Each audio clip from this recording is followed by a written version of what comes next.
So let's think about it. What is imagination exactly?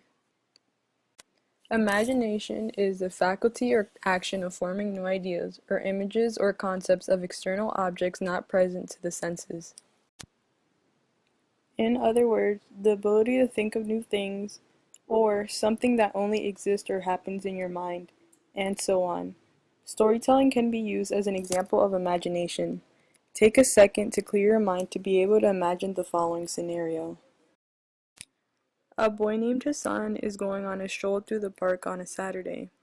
The weather is humid, most likely around 80 degrees.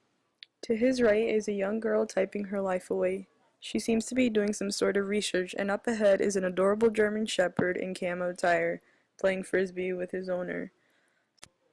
Suddenly, a 36-year-old man runs behind Hassan, grabs him by the shoulder, revealing a weapon, and attacks the child.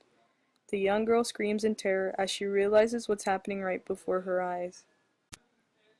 Now we're gonna visually show you how we interpreted the story.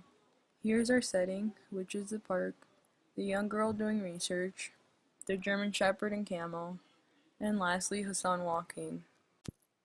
As you can see, nothing in this scene changes, except the fact that there's an anxious looking man running after Hassan.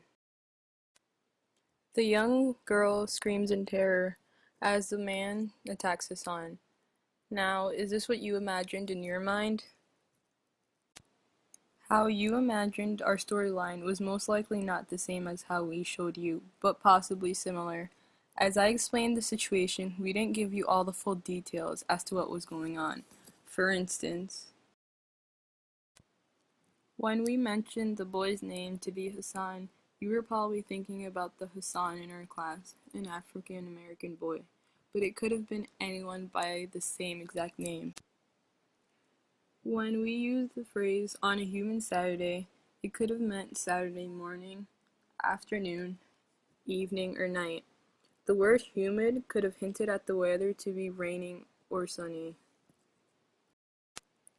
Now, the only thing that's changed in this part of the scenery is the time of day. Everything stays the same besides the fact that the sun is down and the moon is out. Lastly, but not least, the use of a weapon could have ranged from a gun to a switchblade to a butter knife, but here it's a plastic knife. This shows how drastic our imagination can get at times.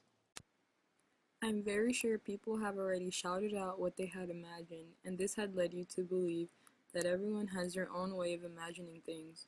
The person next to you could have had the same imagination or something entirely different than what you did. It all varies on the person. Created using Powtoon.